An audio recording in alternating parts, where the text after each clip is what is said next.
জমি চাষের জন্য ৬,০০০ টাকার চুক্তি হয়েছিল, কিন্তু চাষাবাদ না করেই টাকার দাবি।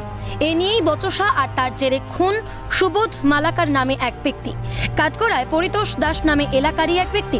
কোচবিহারের পানিশালা এলাকার ঘটনা। মৃতের পরিবারের অভিযোগ, সুবোধ মালাকারকে বাড়ি থেকে তুলে নিয়ে গিয়ে মারধর করা হয়। এরপর তাকে ফেলে রাখা হয় মাঠে। এরপর গুরুতর অবস্থায় তাকে উদ্ধার করে MJN মেডিকেল কলেজ হাসপাতালে নিয়ে গেলে চিকিৎসকেরা মৃত বলে ঘোষণা করেন।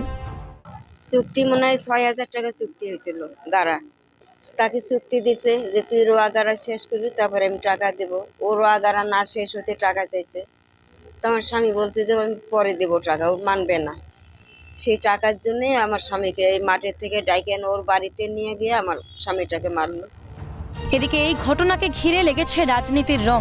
খবর পেয়ে কোচবিহার MJN মেডিকেলে যান তৃণমূল নেতা অভিজিৎ দেব ভৌমিক। মৃত সুবোধ মালাকার একজন তৃণমূল কংগ্রেস কর্মী ছিলেন বলেই দাবি শাসক শিবিরের।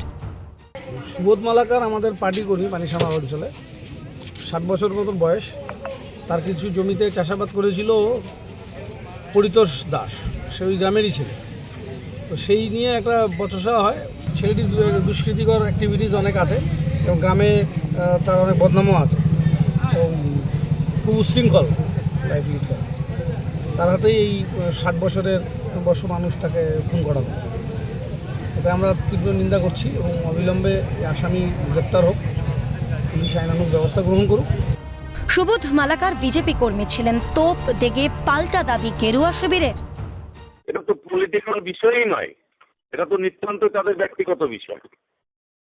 এইবার যিনি মারা গেছেন সুবোধ মালাকার, তিনি তো আমাদের বিজেপি করেন, এখনো বিজেপি করেন, এবং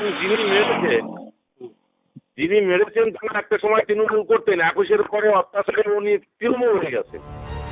এখন ন্যায্য বিচারের আশায় দিন গুনছেন মৃতের পরিবার।